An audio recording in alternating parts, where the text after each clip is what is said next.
roulement se fait selon les règles de l'art. Ça se fait suivant donc les priorités de la Sogema. Ça veut dire quoi? C'est que dès que vous venez à la Sogema et que vous vous faites enregistrer dans nos livres, il y a une équipe qui est sur le terrain là-bas et qui se charge donc de l'installation de tous ceux-là qui prennent part ici et qui se font enregistrer dans nos livres. Et pour le faire, il y a des formalités qu'on devrait remplir. Je dis bien qu'on devrait remplir. Mais vu la situation, je vous ai parlé de la situation de déguerpissement qui court aujourd'hui dans la ville. La Sogema s'est donné une autre politique, la politique selon laquelle elle peut même reloger sans avoir rien pris en amont chez le client. Mais je voudrais mettre un accent particulier sur un fait. Nous faisons de la location. On ne vend pas les domaines. Pour que quelqu'un qui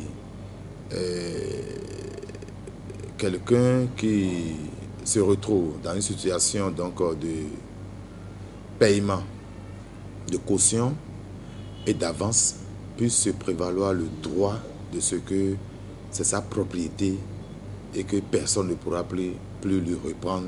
Non. D'ailleurs, dans le contrat, le point 3 de l'article 7 du contrat stipule que dès que vous abandonnez l'emplacement pendant 15 jours, la Sogema a le droit de vous le retirer à tout moment. Des gens avaient payé depuis 2013, des gens avaient payé depuis 2014, depuis 2015, 2016 et n'occupent pas l'emplacement. Le marché n'est pas créé pour les morts, le marché est créé pour les vivants. Et dès qu'il n'y a pas présence physique des individus dans le marché, il n'y a pas animation dans le marché.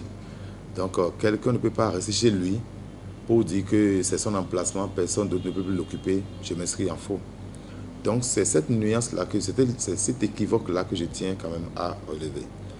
Donc à lever, pardon. Donc je crois que là où nous sommes en phase de l'accompagnement du gouvernement dans sa politique donc de la modernisation de nos villes, de l'embellissement de nos villes.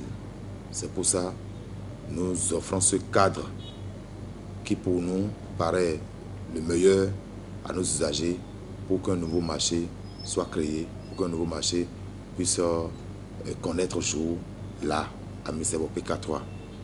Mais tout de suite, nous sommes confrontés à des problèmes de jalousie, à des problèmes, j'allais dire, machiavéliques, ou des gens qui ne veulent rien faire, des gens qui n'ont pas d'activité adéquate, veulent profiter encore du domaine foncier pour se faire de l'argent. Lorsque vous payez un domaine, vous avez le titre du domaine. Quand vous payez un domaine, vous avez le titre du domaine. Ceux-là qui s'agitent, qui s'affolent et qui font du raconta par rapport à notre opération et qui jettent de l'eau propre sur nous, je voudrais vous demander, en tant qu'investigateur, de leur demander le titre foncier du domaine dont ils réclament la propriété ou le titre de propriété du domaine dont ils réclament le droit de propriété. Parce que, vous savez, comme je le dis partout où je passe, nous avons quitté carrément la période du folklore, la période de m'as-tu vu, pour descendre dans la période de qui tu es, qu'est-ce que tu peux faire pour ton pays. Et on doit pouvoir cesser avec du dilatoire de la diversion, de la distraction. Des gens qui sont en train de distraire le peuple par des arguments fallacieux sous prétexte que c'est leur domaine et autres là. Moi, je ne fais que rire. Vous voyez, il y a de cela quelques jours, je fais pratiquement la une de quelques journaux où on met 2 convocations et on me met au milieu des convocations. C'est quelque chose. Ceux qui ne me connaissaient pas vont pouvoir me connaître à travers donc ces tapages médiatiques. Mais je vous rassure que c'est le domaine de l'État béninois. Nous avons le titre foncier et nous avons des actes de justice qui prouvent que c'est le domaine de l'État béninois. Je voudrais même aller au-delà pour dire que ce que je ne comprends pas de cette situation, la Sogema a fait un contrat avec l'OBT sur le site. Nous sommes locataires. Mais pourquoi on n'est pas allé convoquer les propriétaires et c'est les locataires qu'on convoque? Vous voyez déjà là où le problème se pose. Donc, je voudrais juste lancer un appel à ceux-là qui s'agitent, qui s'affolent et qui distraient le peuple, que nous avons fini avec la distraction. Nous sommes dans le concret. Et nous, à la Sogema, nous sommes là pour accomplir cette mesure sociale qui est la nôtre. Nous sommes là pour satisfaire la mesure sociale. C'est pourquoi on est en train de reloger les gens sur le site qui appartient à l'État, dont nous détenons les preuves. Très bien, vous savez, ce site, c'est un bas-fond. C'est complètement un bas-fond. Et vous savez, pour boucher les bas-fonds, ce n'est pas facile. Et depuis 2012-2013, la Sogema a commencé par remblayer ces bas-fonds pour pouvoir en faire une terre ferme. Ce que vous avez vu à des endroits donnés. Mais il reste quelques endroits à aménager. Et je voudrais profiter donc de votre micro pour saluer le génie militaire qui nous accompagne de jour comme de nuit. Et pour saluer également la préfecture du littoral par l'entremise donc de son préfet qui nous accompagne également de jour comme de nuit pour que ceci soit viabilisé. Et si vous avez fait le tour, effectivement, vous verrez qu'il y a des gravats qui sont déjà sur le site. Il y a des appareils qui sont là-bas et qui s'occupent donc de l'aménagement du site. Donc on avance pas à pas. Voilà. Et sur ce site, la Sogema octroie une gare routière aux chauffeurs. C'est-à-dire on va aménager un espace d'au moins 1 hectare pour occuper les véhicules qui circulent pêle-mêle dans la ville. Et donc, c'est un grand site qui sera désormais, si tout va bien et par la grâce de Dieu, le plus grand centre commercial de Cotonou.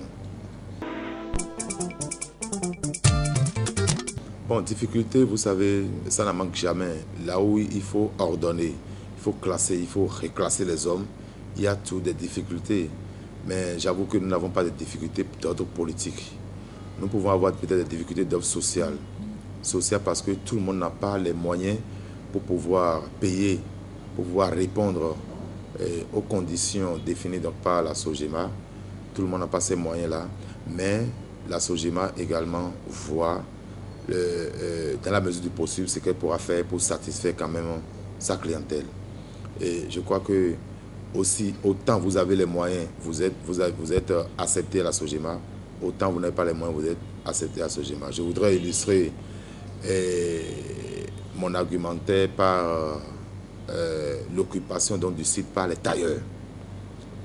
Par les tailleurs. Les tailleurs jusqu'à aujourd'hui n'ont rien donné, mais on les a laissés occuper le domaine. Pourquoi? Parce qu'on sait qu'ils n'en ont pas.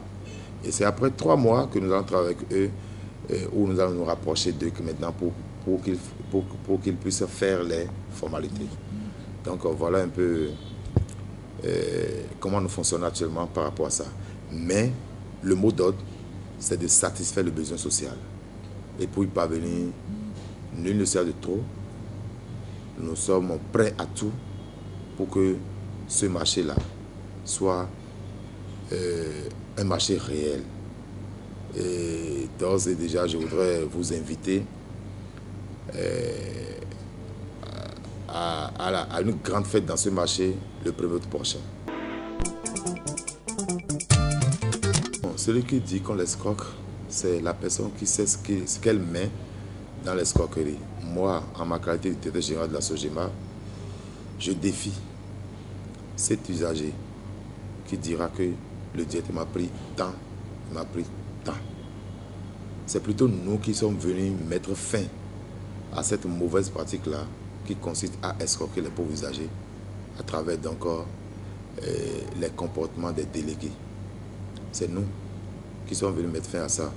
Donc je ne vois pas en quoi elles se disent escroquées.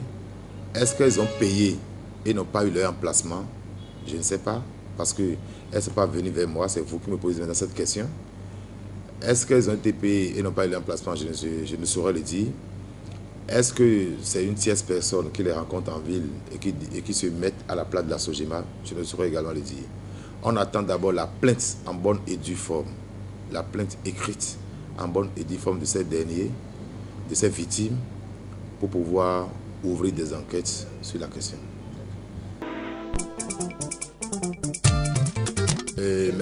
Merci beaucoup. Vous savez, il y a un adage qui dit que les conséquences corrigent mieux que les conseils. Nous avions suffisamment sensibilisé, on a beaucoup sensibilisé.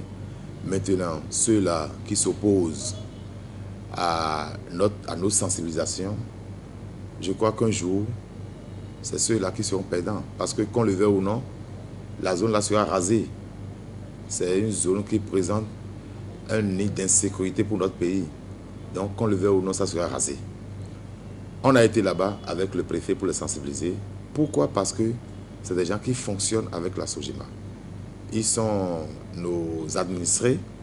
C'est d'ailleurs pourquoi on a été là-bas avec le préfet pour qu'on les sensibilise. Mais il y en a qui s'entêtent. Celui qui s'entête, le jour J, le jour où le bulldozer serait là, on ne va plus dire qu'on a cassé ma marchandise, on a fait ci et ça. Mais les Ibo, et ça je le dis, les Ibo qui constituent le grenier financier pour ceux-là qui demandent aux Ibo de ne pas se déplacer, je crois que ces Ibo sont en train déjà de se déplacer pour Messebo, pour PK3 Messebo. Dès que ces Ibo vont déserter les lieux, vous allez voir que ceux-là délibérément vont rejoindre Messebo. Parce qu'ils ne sont rien sans les Ibo. Et donc ces Ibo ont compris et ils sont en train d'aller de l'autre côté. Le domaine public n'est pas une propriété privée. Lorsque l'État demande, réclame son domaine, vous devez lui céder ça en temps réel. Si vous vous offusquez à ça, je crois que les conséquences qui en découleraient, vous allez les subir. Justement, merci beaucoup. L'appel que je tiens à lancer à l'endroit des commerçants, c'est d'abord, d'être vigilant, de ne pas se laisser traîner par quelqu'un parce qu'il y a une opération en cours, de savoir que la Sogema a ses frais qui sont très bien définis, a ses conditions qui sont bien définies, et que des gens ne se prennent pas pour les démarcheurs de la Sogema pour leur soutirer donc des sous. Et l'autre appel que je tiens à lancer, c'est à l'endroit de ceux-là qui continuent. L'autre appel que je tiens à lancer, c'est à l'endroit de ceux-là qui continuent de résister, qui continuent donc de s'entêter face à la décision du gouvernement. Je leur demande simplement que le folklore n'existe plus. C'est le réel maintenant qui existe. Donc d'ici là, ils se verront dégagés de là. Mais le moment pour eux de rejoindre Météo PK3 serait trop tard, parce que ça serait déjà occupé. On ne peut pas créer un marché et attendre que les gens viennent s'occuper ou bien viennent occuper les emplacements. Le marché, c'est pour répondre aux mesures sociales. Et du moment où c'est pour répondre aux mesures sociales, tant que des gens viendront pour occuper les emplacements, nous, on va leur laisser et on va leur donner cette faveur-là. Donc, je crois qu'il faut que les gens, les derniers qui ne sont pas encore allés à PK3, puissent se dépêcher pour y aller. Sinon, au dernier moment, ils vont se dire s'ils savaient. Merci beaucoup.